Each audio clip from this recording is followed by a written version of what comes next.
One of the swingiest states in the country looks like it has picked one of the most liberal nominees for Senate it's ever done.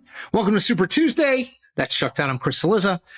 All right, so Chuck, I don't think a giant surprise about Abdul El-Sayed in the Michigan Senate primary. Most of the data suggested, at least directionally, if not margin-wise, right, that he was going to come in first. Number one, does the margin matter? He didn't win by 20 as some of these. I don't think either of us thought he was going to win by 20, but he didn't win by 20. Does the margin matter? Let's talk about that quickly. And then I want to get to kind of like him as a nominee. So look, I think there's a few things that it can explain why the polls are wrong in Michigan, and the polls are almost always wrong in Michigan because there's a lot of people just met. It's not an easy state to poll with the party registration issue and all that stuff. It is amazing how often polling primaries are just a mess, right? But I will say this, a lot of times in primary polling in states with large African-American populations, the African-American vote is essentially underpolled in the poll, higher undecided perhaps, and that's because there's just less, and we know she was going to do well with African-American voters. So that explains, I think, why this was a tighter race than the polling itself seemed to put out there. But again, anybody that has followed Michigan politics closely knows there's just, even the people that have done this for a long time, our friends at Epic MRA or the Mitchell Research, it's just tough, and they've had some clunkers in the past with maybe margins out of whack. It's clear that everybody. Right. If Stevens had a poll that had shown her up, she would have released it. Right. And she never. Totally. That's right. It was no doubt that Abdul El-Sayed had all the momentum, a larger turnout. But I will say this, we forget there is a real organization in that state, and the organization, the more traditional organizations, were all behind Stevens. So totally, it would have been talk about an emperor with no clothes moment. I mean, had he won by double digits, it would have really been an indictment on the establishment, right? In many ways, essentially the difference here is Abdul El-Sayed just excited more of his voters than Stevens did. Hard stop. It's a great point. It's like, we talk about the death of machine politics and how the establishment in both parties is very much on the outs. But like, there are still places, Michigan, it's probably a residue of the strength of unions in the state, right? But there is still a political machine there, particularly in kind of Wayne and, in Detroit. Right. And there's still machine and there's labor, although labor was split between them. Labor was split, but she had most of that. Like, she had the Gretchen Whitmer organization, right? She had and so when we say establishment, it has become a little bit of a dirty word. And probably a lot Democratic of Benson Party. Voters. Look, Benson won a lot of Abdul El-Sayed voters, but I bet you some Abdul El-Sayed voters voted for the other candidate in the race versus all of Stevens was with Benson. Yeah.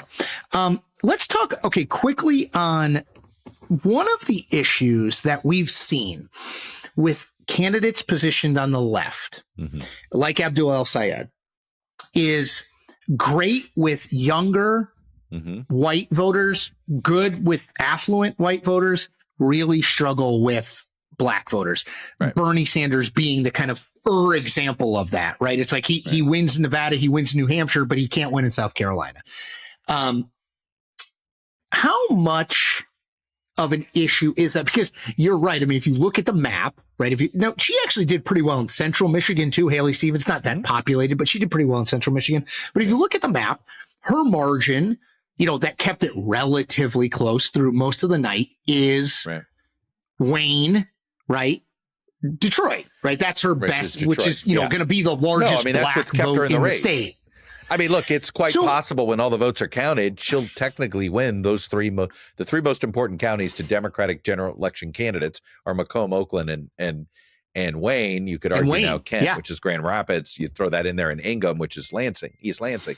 So those five counties are really sort of at the heart of how you win statewide in Michigan, particularly if you're a Democrat. Republicans are just trying to cut the margins there or lessen turnout or things like that. And so, it's interesting. Like it might not wind up mattering. I think a midterm year, but in general, midterm years are the best time for ideological candidates to win general elections. presidential years are just harder for ideological candidates to win general elections, simply because you just have more sort of, once every 4 year voters who are it's just a bigger electorate. Yeah, correct. And they usually, who's the least partisan, right? There's a chunk of those votes perhaps. And so I see virtually no difference in Democrats' chances to win the Michigan Senate race between the two. But the asterisk I put there is, I do know that the Republican Party is going to throw much more money into Michigan now against Abdul El-Sayed than they would have against Stevens. What does that mean, though? Because the other subhead story of the night in Michigan is that the big money, there's been some resistance, right? The biggest spender in the Republican governor's primary was Perry Johnson, not John James. John James lost. Yep. Haley Stevens et al. Was the biggest spender. When you throw in 60 plus million spent to El-Sayed's 5 or 8 million. America's favorite, most exotic member of Congress, Sri Tanadar. Who spent a ton of his own, as he always does. And he spent his own money, and that got, appears to been rejected. So, you throw all that in there, and, maybe there's only so much money can do for you. And guess who owns new media or social media or whatever you want to call it? Yeah. I mean, Mike Rogers is not native to that. No. And so he may be able to go the legacy media route. I don't know what kind of political athlete he's going to be. And I think there are questions about that. And we heard on the live stream that we did last night, we heard some questions about, he's never been a great fundraiser. He wasn't a great fundraiser when he ran in 2024. Is he the right fit for a member of Congress? We'll see. I want to talk about 28. So this is going to be a 26 in Michigan was going to be competitive, whether it was Haley Stevens or Abdul El-Sayed. This is probably the only really at this point credible chance. I mean, I guess we could argue about John Ossoff in Georgia, but really credible chance. It's an open seat. Not anymore. I'm out on, I think it's pretty clear Ossoff's going to win. I think Ossoff's going to, which is remarkable, Chuck, that it's off the table. I mean, I'm just curious if he could cross 55, which would be highly impressive. And I think, only strengthen the argument that maybe he is ready to take the next I was going to say, and would set him up for 2028. It would. He gets to 56, 57. Oh, yeah. He outpolls a Roy Cooper in a swing state in the South as a Democrat. Swing state in the South as a arguably liberal Jewish candidate. I wouldn't say progressive. I think he would say He'd call himself more liberal than progressive. Probably liberal on policy, tonally more moderate, but still And so Michigan's going to be the one place that I think you'll hear Republicans talk about. I think it would be true with Haley Stevens, but with El-Sayed, I think it's going his to profile. It's funny you say that. So this will be the Senate. Platner Collins would have been the nationalized Senate race, and Platner stuck.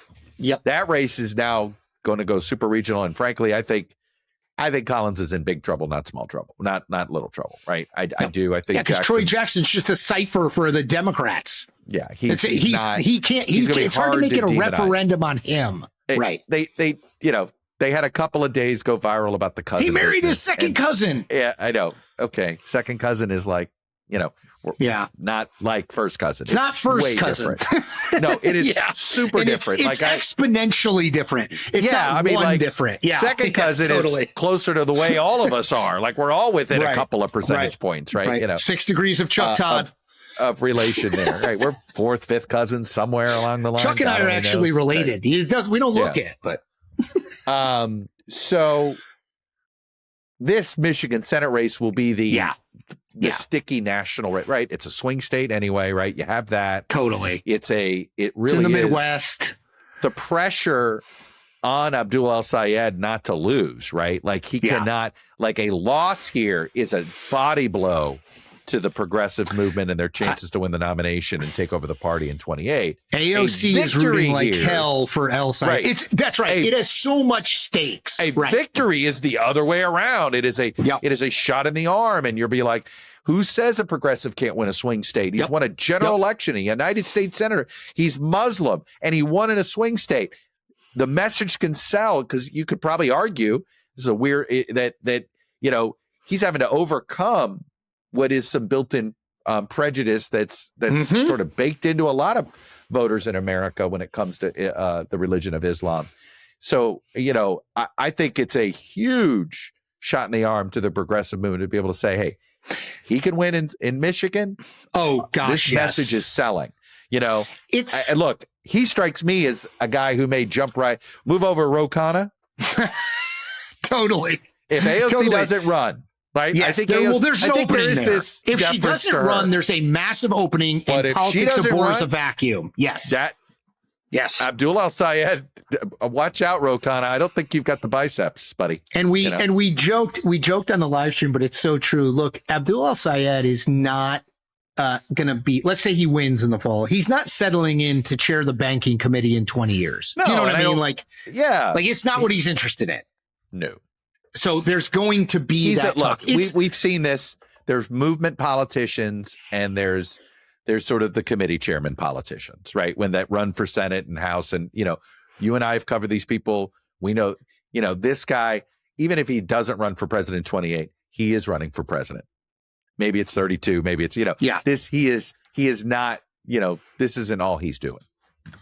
Totally 100% agree. And what's so interesting too is just how narratives work. It's it's probably an overestimation to say that if Abdul El-Sayed loses, that a liberal candidate can't be the Democratic nominee and win a general election. And it's an overestimation to say if Abdul El-Sayed wins, then electability is totally off the table. And of course, AOC will be the nominee. These two narratives are exactly opposite, and AOC has almost no control, or Ro Khanna or anyone else has no control over it. And yet, it does have 28 implications. Before we move on, I want you to make a point you made about this Michigan Senate Democratic primary vis-a-vis 28 on a tactical county by county level. Because I think that's the vibes matter, right? Okay, what does this tell us? But also Pete Buttigieg's campaign is going to get this map Buttigieg, and study Wes it. Moore. Right. If you're thinking about Gavin Newsom, you're thinking about running for president, right? We now know Michigan's in this early window, but it's late in the calendar. So it's likely to be a 2 or 3 candidate race by then at best. By that portion of the primary would be my, if past is any guide here. And this map is going to serve as a pretty good way to at least know, this is the, and this is something that's missing, it's pretty easy to find trend lines about, this is a blue county, this is a red county, this is a purple county. Is it a progressive county or is it a pragmatic Democratic county? Is this a Chamber of Commerce Republican county or is this an evangelical Republican county? Right, Mm-hmm. It is going to serve as sort of a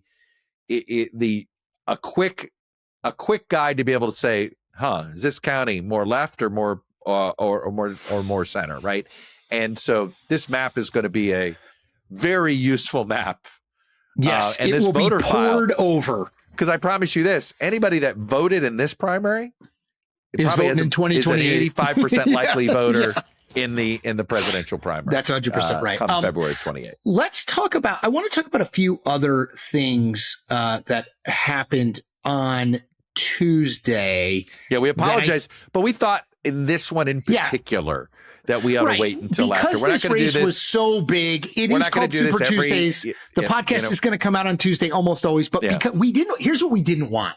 Man, this Michigan race is really important. Wow. And then no one after 12 hours of the podcast being up, everyone's like, why the hell did they spend 30 minutes speculating about a race that's already over? What we're admitting is don't expect a lot of Francesca Hong, David Crawley.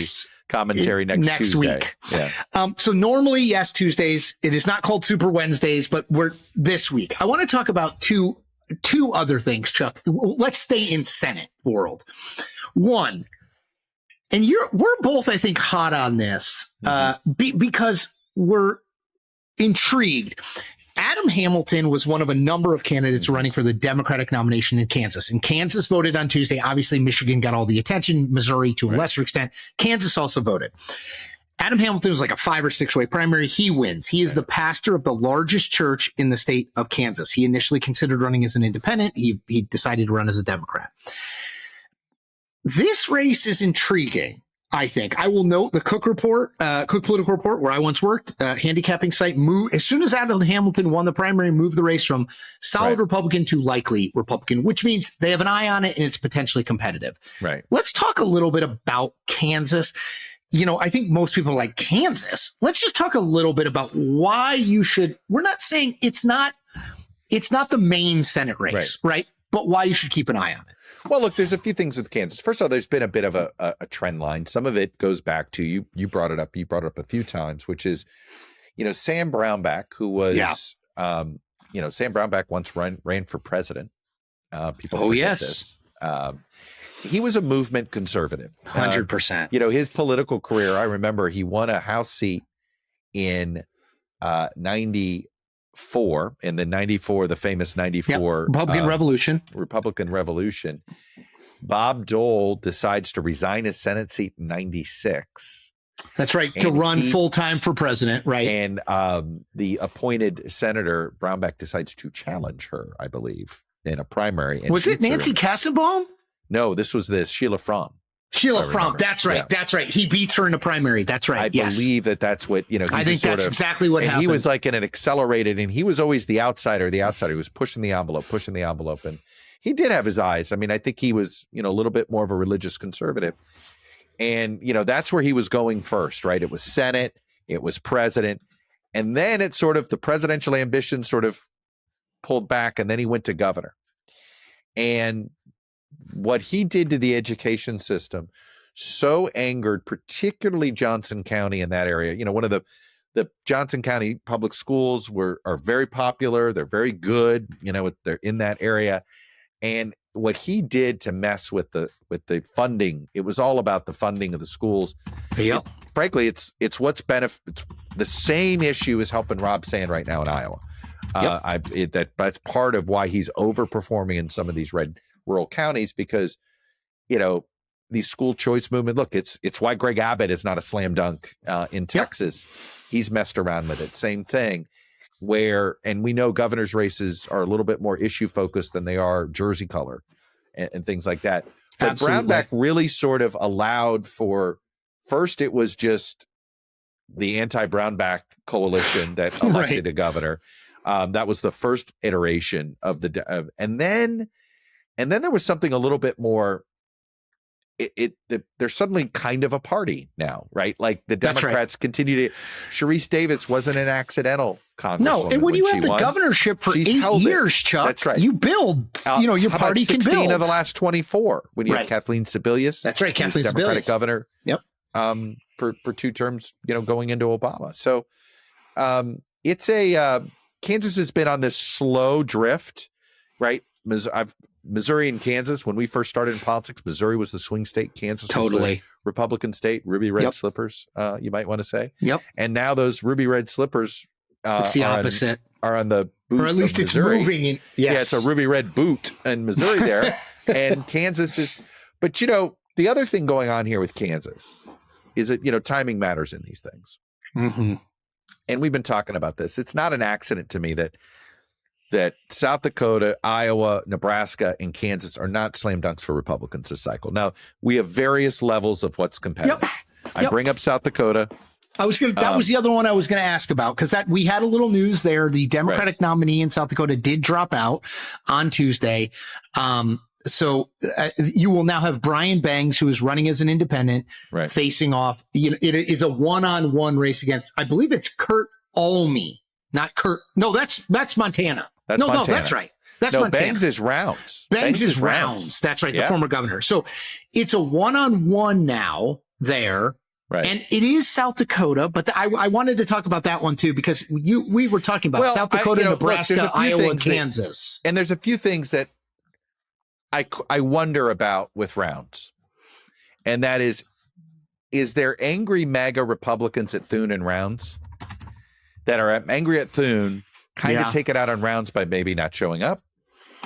And Rounds is not super MAGA by nature. Right. And they're not. And we know they're, we watched this when Kristi Noem saw the way the party was moving, and she decided to jump on the MAGA train.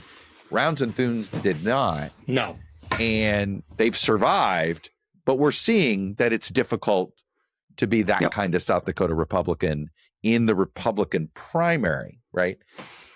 So I throw it out there. I'm curious about that. And obviously one of the other reasons is, look, the ag economy has just been hammered both by his tariffs and the aggressive immigration deportation, which has really harmed the ag economy in these states. Obviously, Iowa's the most vulnerable of those four. Yeah, for sure. Republicans. And then would you Nebraska. put Kansas second or Nebraska? Well, it was interesting. We had this debate on our live stream last night, and I think it was Jessica Taylor who thought there's this sense that even though Nebraska is closer right now, that there's a hard ceiling there for Osborne. Right. There's more that it's going to be polling that really shows hard for him Osborne to get close above to 47, Ricketts. 48. That's right. You can find a poll that has Osborne and Ricketts within the margin of error. It'd be hard, I think, at the moment to find a poll that has Roger Marshall within the margin of error with Adam Hamilton. But if you're casting forward, when you're casting forward, it does kind of, to your point. Yeah. It's like, Osborne came out of nowhere, snuck up on Deb Fischer, and still lost by 7. Look, and I would say this, then you start to go, let's talk about candidate quality here. Okay. So you've got Mike Rounds, former governor, who sort of, and to me, I think governors that turn to senators don't lose touch with their voters as quickly as those that weren't governors. Yep. Pete you got Ricketts, that. You still have those. Yeah. You still have those ties. Yeah. Right. Pete Ricketts, same thing. Former governor. Yep. Right. Roger Marshall, not so much. Right. No. And so Ashley Hinson, I think but her first name is Congresswoman, which I don't think is the best. She's sort of, even though she's not the incumbent senator, she is sort of the incumbent federal office holder. So, you start to look at it in those ways. Look, I don't know if I would bet against Ricketts and Rounds. I just think that because as former governors, it does feel as if I think Marshall and Hinson have it harder. I agree. And look, we know the fact is we know open seats just tend to be more volatile. And that's why Iowa feels to me like a little bit of a category of its own. Yeah. And then I think we can debate Kansas, Nebraska, and then I think South Dakota. But the point is, we're talking about these states, right? Like there's Michigan on the Republican potential to flip Democratic. Does Michigan change for you that much between the two? No, not really. I mean, it's a different race. It's a different race, right? But can we say that you and I have danced around this, and I one of the pledges I've made to myself, I'm not going to dance around topics. There's no, what do I care? Yeah, exactly. I think you're going to see a really ugly campaign against him. Against him? Against Abdul El-Sayed. Yes, and the question is,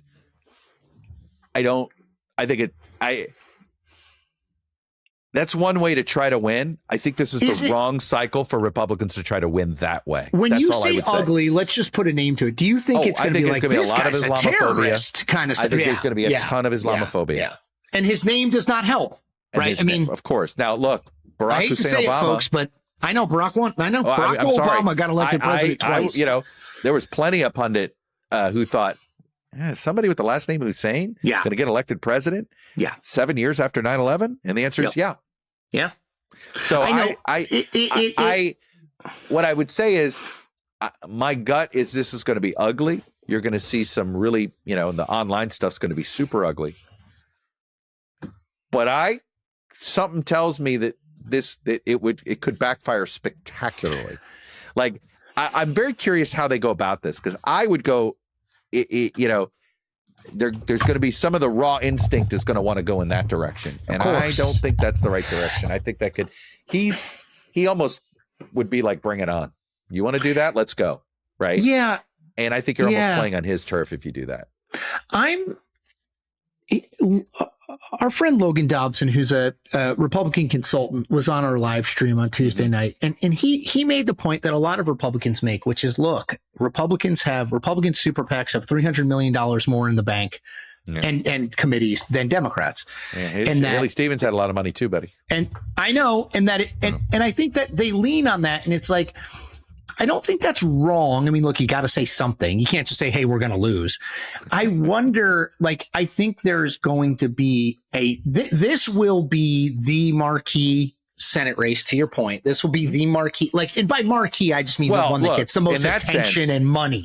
Probably. Well, and by the way, if it's Haley Stevens, Mike Rogers, this is just another Senate race. It's just another Senate race. Another Senate race. El-Sayed adds a gigantic, there's a star factor. Power. There's the exotic stuff that people, but my point in the money thing is, given their lack of real opportunities, New Hampshire feels like a little bit of a stretch in this environment. We both agree on Georgia. It's like, man, if Republicans are going to play offense anywhere with that massive fundraising advantage, it's going to be in Michigan, which makes me think they are literally going to throw the kitchen sink at Abdul El-Sayed. It's to your point. It's this combination of, this is why I've always thought the general was hard to handicap via the polling, not just because it's always hard to project that stuff anyway, but it's just a fundamentally different, right? I mean, I'm not convinced Rogers gets full funding if Stevens is the nominee. Totally agree. I think it's very possible they throw that everything is like, don't screw up these little races, that they'll be, don't screw up Mississippi, which has the runoff provision, which you could easily see, a 49-45 totally result, but donors, Republican conservative donors are going to want to spend heavily against Abdul El-Sayed. Well, and it gets me to another aspect of why this was such a fascinating primary in the run up to it, because sometimes divisive primaries have Democrats who run and hide, right? The Democratic leaders don't want to take a stand. This one, it was everybody wanted to make sure that anybody with a hint of presidential ambition, wanted to make sure they went on the record on this one. And by the way, in either direction, but it was like, this felt like a almost like an identifier. Like, okay, I want to virtue signal that I'm with Team Progressive. All right, I want to virtue signal that I'm on Team, I call it, electability or whatever you want to call it. Right. They don't want to be called team establishment. I know. Team pragmatic. I don't. Whatever it is. That's part of the, by the way, that's part of the center left problem. What is it? Yeah. Right. Even the center right Republicans, they have sort of a label. It's, they don't want to say Bush Republicans, just like Democrats don't want to call themselves Clinton. Those Democrats don't want to call themselves Clinton Democrats anymore, although that is what they were once referred to, kind of the Clinton Democratic Party wing. And that's kind of what it is a little bit, although there's some Obama Democrats who call themselves a little bit more. Yep. I guess you would say it's the governing wing of the Democratic Party, right? Exactly. Versus the movement wing. And just like in the Republicans, it's the governing wing. I think that's a good way to put it. The moving wing. Yeah, I think that's a good way to put it. I'm interested. We stumbled onto something. I like that. Yeah, there we go. Governing versus movement. Write that down. I am. I do think it. I wondered how much, Chuck. So, like, for example, like Alexandria Ocasio-Cortez did not get involved for Graham Platner at any point. She did not endorse Graham Platner. She did not get involved. She did get involved for Abdul El-Sayed. And I wondered, to your point about every sort of major figure in the Democratic Party being on one side, is that having to do with the bet that they rightly made that Michigan was going to be in that early window in 28? There's a little bit of that. Right. Like, well, and I also think if you didn't take a side, what was your problem? What were you afraid of? Right. Right. So there was going to be, I think, yes, if Michigan hadn't been an early state, maybe fewer would have felt like they had to take a stand. I think it probably helped kind of push them over the edge a little bit. You had to know where you stand. So keep an eye on Kansas is what Chuck and I are telling you. It is, everyone's going to talk about Michigan, rightly so, but just keep an eye, because it is a state that is changing. Doesn't mean it's going to change this election. So here's a fun little test to find out how nationalized which race is going to get the most nationalized. Okay. Come November 1st in the New York Times, will they have done more stories on Talarico-Paxton or on Abdul El-Sayed Rogers?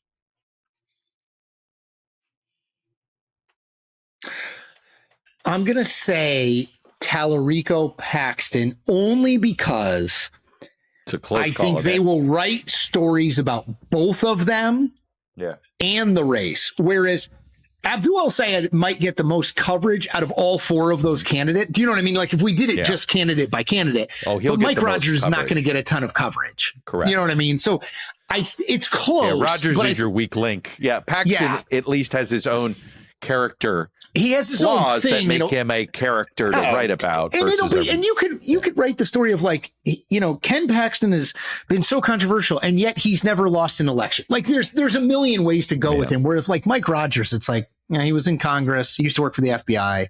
Like, is he related to Buck Rogers? Now that would be an interesting story. See, I'd be if you were interested in Buck that. Rogers, man, I'd be, you know, that would up the Republican chances of winning that seat by a couple of points, right?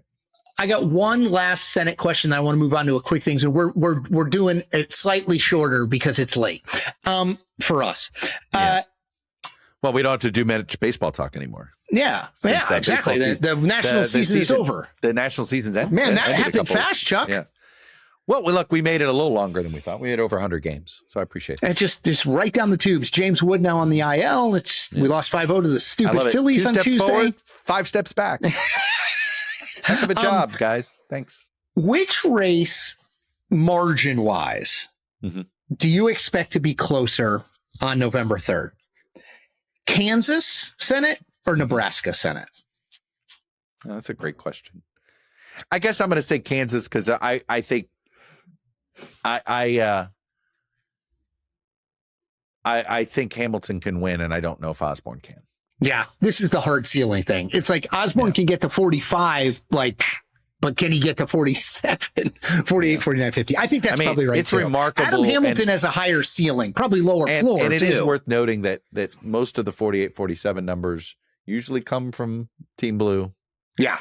On that Nebraska side. And it's sort of look, do I think they're going to have the electorate that they want? I do. And that matters a lot. Better year than 2024. Absolutely. But still. And then there's little things like, how about no Don Bacon helping in Omaha, right? Like that's a small thing, but it's not a small thing. It's a big thing. That's a huge thing. It's just a weaker, one of the more important Republican organizations on the ground in your largest city, in your swing county, is not there. If it's 80% of what it was, well, could be a point and a half. And that's the thing. Close races, little things matter. So, exactly right. But again, I go back to what I said earlier in that don't underestimate former governors, right? They're a little bit more in touch with their electorates, and they usually have slightly better political machines than. That's what I was just going to say. I think they have an existing organization that lingers. Yeah, politically. Yeah, that's right. All right, let's make another prediction. By the end of Wednesday, August 5th, is Ohio Congressman Max Miller still on the ballot and the nominee, or has Donald Trump driven him out? I'm trying to figure out what Trump is up to. I think there was momentum to try to push him out. 100%. And then all of a sudden, he could have closed the deal in this phone call on Monday night. He didn't do it the other way. And now Miller's doubling down. Correct me. When's the deadline at this point for ballot replacement? 5 o'clock. I believe it's 5 o'clock. It's in the afternoon, Wednesday, August 5th. So it is. I mean, it is now. It's happening. Yes. Like I said, I spent my Sunday looking at, getting familiar with this process. Yeah. Assuming it was kind of not that, these things have a way, they're not quite orchestrated, but they're kind of orchestrated, right? Like you get the machinery going and then it's like Moreno finally, by the way, I want to, why I hate social media part 7,300. Oh my God. That's a whole separate podcast. Look, I know that Bernie Moreno has his own detractors, and certainly the way he behaved in the Fauci hearing is just not something to even to celebrate. Performance bullshit. It's very performance crap and all this stuff. Yeah. But, people's families are people's families. Your daughter is your daughter, man. Your granddaughter is your granddaughter. And there was doesn't all matter this, whether you're a senator or not. There was all this horrible speculation and rumor mongering and criticism because Moreno wasn't saying what he was saying. And our friends at The Atlantic had some sort of unattributed explanations as to, from the Moreno family and sort of basically saying they were trying to, they're he's fearful of his granddaughter in even spending any time with Miller. He's clearly an explosive figure, or there's some fear with him. His track record suggests it. That's I mean, right. to be clear, This is not an isolated women. Right. Right. And he got arrested for resisting arrest in a bar fight in 2007. He seems like a very volatile figure. Right. Yeah. He seems like a very volatile figure. I just sort of think I know we're not allowed to give anybody grace anymore. I get it. But, I think this is sometimes and you kind of sort of, how you sort of just you just sort of, you think the story now, and you're like, did this Max Miller just sort of weasel his way and try to court Bernie Moreno's daughter so that Bernie Moreno would finance his political campaign? Like, it all looks Bernie Moreno, for people who don't know, is a car dealer, very wealthy guy. Very wealthy, huge donor to the party over the last few cycles. And it really, that's what this guy looks like. He was trying to scam his way into politics, right? Look, he was, finding his way relationship-wise into Republican politics, trying to weasel his way into the Trump orbit, trying to. He was a Rubio guy who became a Trump person, and it just it's always even grosser to me when people who are operators use their personal life to continue their operating. That's brutal, right? And that's what this weird and the whole thing is gross. This is why nepotism is a bad thing and all this stuff, right? Whatever you want. But this guy Miller seems like a pretty low character guy, and it's interesting to me. Eric Erickson's been retweeting people who say, "How come Max Miller's not a bigger deal than Graham Platner, or why isn't this being as big of a deal as Platner?" I think it is starting to take a life of its own. I mean, it's which is why this seems like a colossal. I can't. It'd be a giant miss if he stays on the ballot. I cannot believe they're not. They lose, I think, if he stays on the ballot. Now, maybe they can't. Maybe he's that volatile, right? At the end of the day, you got to get the candidate to cooperate. Right. I mean, that was always the Platner thing. It's like he has to remove himself from the ballot. Well, you Miller can't remove him. Right? There's no vote. You know what I mean? That's not how it works. You don't take his hand and go, "You're signing this," right, this. That's not how this is going to work. I have two thoughts on what you said. One, I saw Bernie Moreno interviewed on Tuesday, and he was like, "Look, I had to pick my granddaughter up at the police station because I didn't trust to have an interaction with Max Miller, outside of that." And now this is according to Bernie Moreno, but that Max Miller, who is this girl's dad, kept her stuffed animal and wouldn't give it back as a power play. Man, it's important to remember that yes, Bernie Moreno, Emily Moreno, his daughter, and Max Miller are all adults, but there is a kid who is not old, 2-3 years, who's involved in all of this. And it's it's to your point. It's easy to forget these people aren't just figures you see on TV. They're real humans. And man, it just made me feel awful. You know who's sort of exactly. It's Bernie Moreno's daughter and granddaughter that are they didn't ask for it. Max Miller asked for this. He chose to run for office. He chose to. Correct. He put himself in the spotlight. He schemed his way into this. Bernie Moreno ran for office and he funded this campaign, and he chose to do this. And maybe he did it because he was trying to make his daughter happy. I don't know. Right. And that, look, I would do whatever my daughter, whatever. Of course. To make my daughter happy. Yes. This is what parents do. So I just look, I know our politics are so polarizing. Can we just sort of ache for this woman?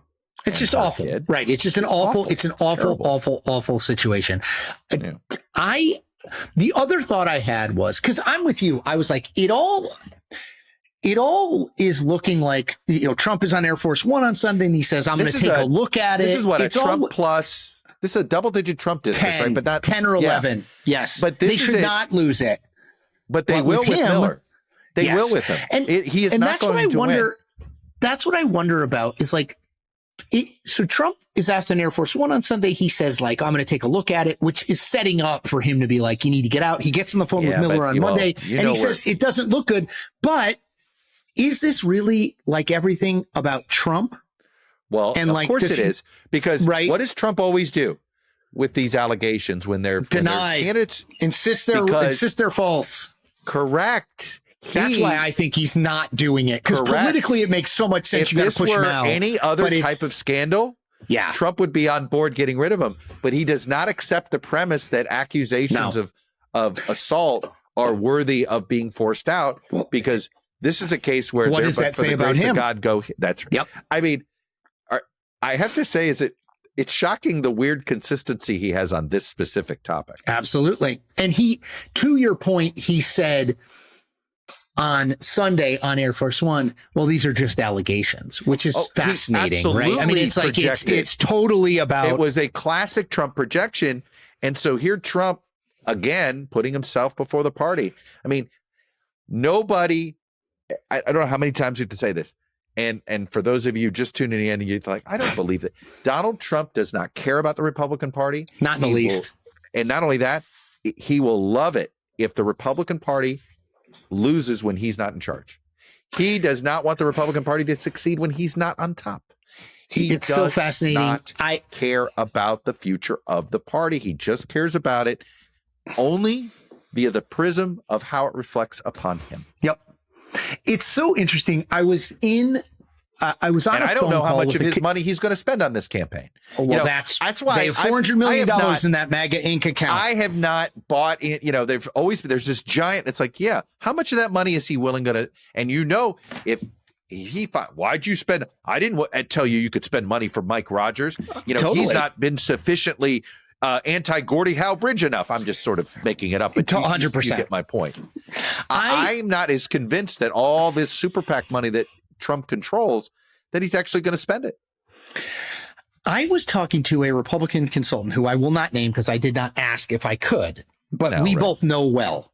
And who is not hardcore MAGA, but is definitely a conservative. And he floated this to me. He said, I'm not entirely convinced Donald Trump wants J.D. Vance or Marco Rubio to win, or any Republican to win in 2028, because the only reason he would want to is if it reflected poorly on him that they didn't. But it's like your classic situation of like, all right, I have to hire someone to replace me. Let's make sure, like in your subconscious, let's hire someone who's slightly less good than me. Like, I would not put that past him, because again, he does not care about the Republican Party one iota.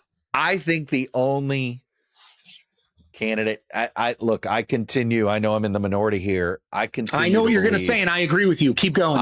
I continue to believe, especially with how important it is to the financial bottom line of the Trump family.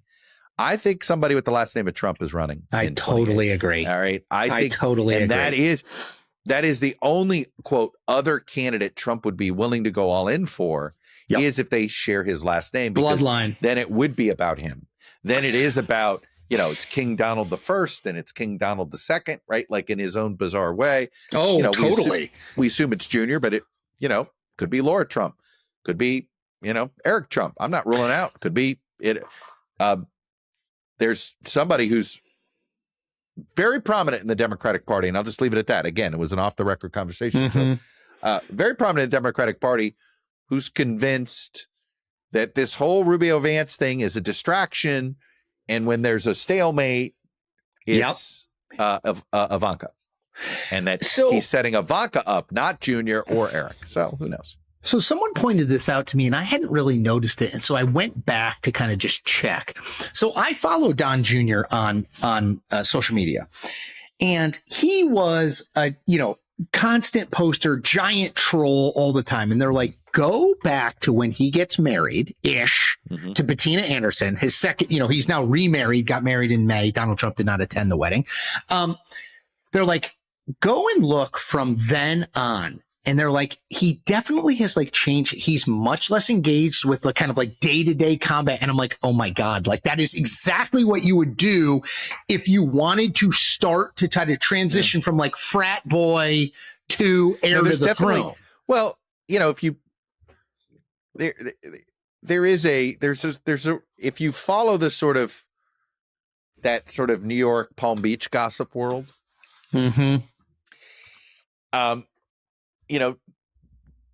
somehow the word was that Junior had decided that Dad didn't respect Guilfoyle. That's right. And that she wasn't the proper she wasn't the right wife. She wasn't the proper political wife or whatever it Yes. was. And so that Junior went out and found somebody who was more fit. Palm Beach socialite, old money.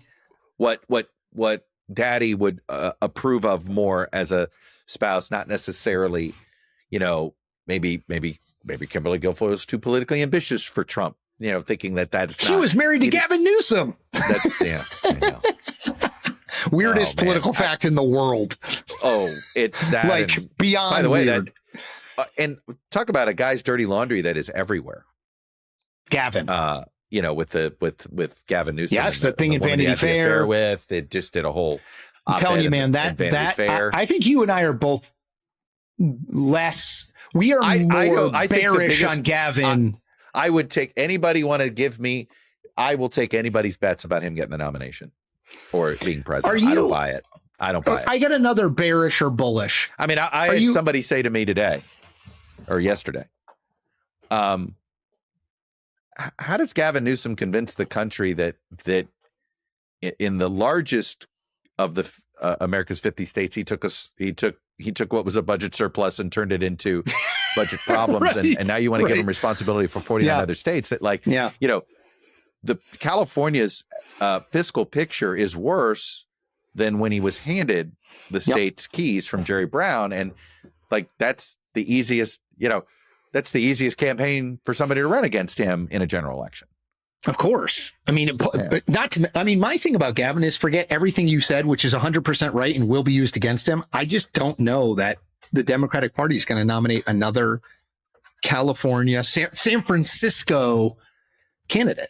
I don't buy it either. Well, it's also, it's so funny right now. And it's like a reminder, I don't know how many presidential primaries we have to have where there's always one party where you have these candidates who are polling and looking quote unquote like the front runners. And you're like, you're not going to be that is a paper tiger candidacy, right? And it's like right the now, Rudy Kamala Giuliani 2008 Kamala Harris campaign. and Gavin Newsom both look like those candidates to me. And in truth, I don't want to totally underestimate a former sitting vice president. Well, that's the one I was going to ask you about, Chuck, is because you've been more bullish on her than I have. So are you if you had to choose on Harris's kind of potential, are you more bearish or bullish than kind of conventional wisdom, do you think? Oh, I'm more bearish. I definitely am, but what if she were preparing to run for president, why is she living in Malibu? I know. Did you see the quote, Chuck? I thought this was so weird. It kind of got lost, but she said, we need to get rid of the Electoral College. We need to add Supreme Court justices. I was like, what are you doing? I know what she's doing. Right. Okay. I will say this. I think that, can I just tell you, and this would be a message to my friends on the left who are obsessed with adding Supreme Court seats. I'm like, go win some Senate races. I know. Don't tell me adding Supreme Court seats is going to help your numbers. Like there's this magical thinking here that it's going to help your numbers. It's changing the rules when the rules don't work for you. That's not a good premise. Right. It's what Trump's trying to do with the Save America. It's like, it's trying to change the rules because at the trajectory they're going, they can't win under fair. That's right. Under these circumstances. And, it's this idea that if your policies can't get a majority support. I totally agree. That's why we have elections. Then shift your position so that you can get majority support so that you can get a majority in the Supreme Court. Yep. The answer isn't, throwing a temper tantrum that there isn't a majority of the country willing to elect a progressive majority. I mean, that's my thing. It's like, you want to hold Donald Trump accountable, start winning control of a chamber. Right. I mean, that's how anyone who proposes the way we've done things, we got to get rid of that because we can't win under that. Senate. This idea of abolish the Senate. It's so stupid. It's like, look, I didn't even want to deign that with comment, but yes, go ahead. It's stupid. It's in the Constitution. Look, I understand the argument about it, but this is not a bug. It was intended to be a feature. Correct. It's a feature. Purposely. You know what the Senate does? That has prevented us from having as many why we still only have one constitution for the last 239 years, is the Senate prevents us from, it's the check and balance on extremism. Yep. And, yes, it's sort of like, look, the country's going to move from time to time, and it is going to jerk around, go frustrated left, frustrated right, whatever it is. And the Senate is there as almost this stabilizer. It's the whole point. It's why they have 6-year terms. It will yank the country from going too far right, and it will yank the country from going too far left. It's literally why it was created. It is what the founders intended. Correct. On that is that they wanted more of a collective. They didn't want to, let one couple of states run roughshod over the others. So create a system to do that. So this gets back to our terrible education system, and we've not, it's sort of like explaining why the founders came up what they did and explaining this has been the result and comparing us to basic parliamentary systems or unicameral rules. And you realize, there's a reason we're the world's superpower and we've had this much stability. We've not had revolutions here in 250 years. We've not had multiple constitutions. It is because of the system the founders designed that created this stability.